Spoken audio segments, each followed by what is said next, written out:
Some of you out there want to get back with your ex, and this is the number one thing that you should not do when you're trying to get back with someone. A lot of you might feel this love, this passion, this desire for this individual, but you know what you do?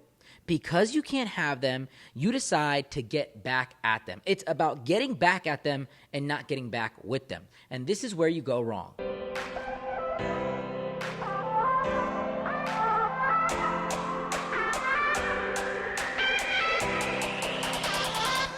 What is up, guys? Sumi here with ThoughtCast, and I'm going to tell you the number one thing that you shouldn't do when you're leaving a relationship. A lot of you, when you leave a relationship, it's a fiery mess. It's, I hate you, I don't love you, go do whatever you want, and you say the things that are on your mind emotionally in an effort to hurt this person. And this is something that you really have to learn to control. When you push people away aggressively in a relationship, what you have to understand is that these things cannot be unsaid. The things that you say to your partner are very, very damaging. And a lot of times in an emotional relationship, in a toxic relationship, the things that you say stay with your partner. They sit down, they write them out, they think about them, and you have to be very careful of what you say in a moment, because the emotions that you feel temporarily can leave a permanent scar, a permanent effect on the relationship.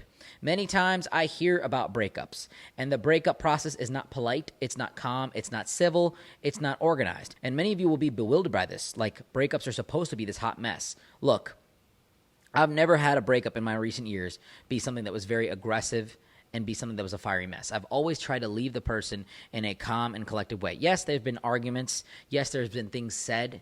But at the end of the day, the breakup and the end of the conversation was left with a lot of love. And even till today, I still have a lot of love for my exes in a good way. I'm not necessarily in love with them, but I have love for them, meaning that I want nothing necessarily bad to happen to them. Even the ones that did me dirty, even the ones that were messed up. I don't hate them. I don't dislike them, and I don't hurl negative things at them. It's hard to control yourself. It's hard to do this. And I know a lot of you might say, well, my ex did this, my ex did that. Listen, you let them in your life. You brought them in. There are 1% of situations where your ex has beaten you and gotten physical with you and really hurt you in a really scary legal level where, yes, it's warranted to not love your ex and to not care about them and to really rule this person out as a very, very negative, toxic, evil individual. There are 1% of situations like that. But for the majority of you out there, the 99% of you, even if they cheated, even if they did something bad, it's not about hating them. It's not about putting out this negative energy. When you have hate for someone, that hate does nothing but eat you up inside. It does nothing good for you. All it does is it makes you a hateful person. The energy that you put out in the world is the energy that you receive. Even for the girls that did me dirty and did me negatively, I don't have hate for them. I look at them and I say, wow, they were wrong in what they did because number one, they missed out on me. Number two, they're probably going to repeat these patterns in future relationships, which are going to hold them back from finding someone that would be good to them. And the energy that they put out is the energy they're going to get. They may get cheated on. They may go for someone that treats them terribly. And I know a lot of those girls have been in toxic relationships after mine because they just went back to the people that did them dirty. And they use me more so as a recovery base of a healthy relationship to kind of recharge and then go back into the world. And many of them have hit me back up. And you know what sucks?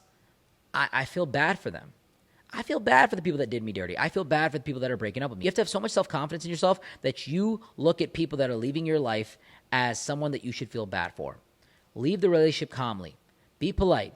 Say, hey, look, I wish you the best. Sometimes you just have to understand your position in the game. Sometimes you have to understand that you've been outmatched, you've been outclassed, you've been outmaneuvered by society in itself. Maybe you're not doing what you need to be doing in the relationship. Maybe they've decided to engage in infidelity, which is your fault for letting them in the relationship in the first place. You didn't understand the red flags of the relationship. And sometimes it's just a situation that's actually good for you. Be nice when good things are happening for you. When someone that's not good for you is leaving your life, it's a good thing. It's not a bad thing. It's a good thing. You should feel happy about this. You should feel like, oh my God, I now have the ability to elevate and to move on and to find someone that's going to make a lot more sense for me. So this is a good thing. This is not a bad thing. Don't try to get back at your ex. Now, I'm going to say this, okay? If you want to get back with your ex, don't try to get back with them. Don't try to hook up with their friends. Don't try to send them nasty messages. Don't try to get them fired from their job. This is low-income behavior. This is broke boy behavior. This is weak-minded female behavior. This is not what you want. This is weak behavior. You do not want to get back at someone. You investing energy to go hurt somebody after they did you so dirty, after the breakup, is you putting energy back to something that's not going to grow. It's like you pouring precious water into a desert when you know nothing's going to grow there. Instead of pouring it into a garden that can actually bring you back some kind of return. You're pouring that energy away into a situation that's not going to grow you because you're feeling angry, because you're feeling emotional. Boo-hoo. You feel sad. You feel angry. What are you going to do? Sit there and just be angry for the rest of your life? Let go of it. Move on. Stop putting energy towards someone that doesn't even care about you. Stop thinking about someone that doesn't think about you. Stop investing into a situation that's not going to give you any return. You need to learn to walk away from someone that doesn't make sense for you. This is not the only person out there in the world that's perfect for you. This is not the only girl in the world. They're not the only guy in the world. There's tons of people out there that will make sense for you. And I'm going to tell you right now, the moment that you start increasing your value and start focusing that energy on yourself is the moment that you start growing in your future relationships. Many of you try to get back at your ex when you want to get back with them.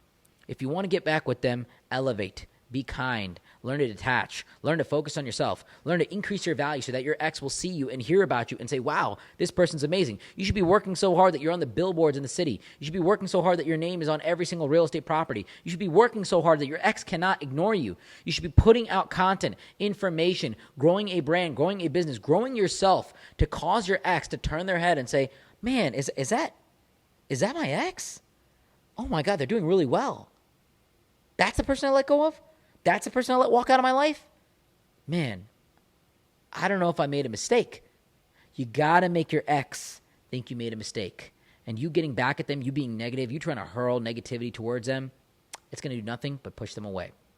So I hope this video helped you out in some way. I hope it strengthened your mindset. Maybe for 10 minutes after this, you'll feel good, but I want you to put systems and processes into place so that you don't get negative again. If you guys ever want to connect with me, the information is down here in the description below. And big shout out to K&D Group for allowing us to use this beautiful penthouse to bring you this content. If you're ever in the Cleveland area and you need a place to live, hit me up, hit up K&D. We'll find you the home of your dreams. And from the bottom of my heart, guys, I appreciate you spending some time here with me today. You could have been anywhere else in the world, but you decided to spend it here with me. Until next time, Sumi out.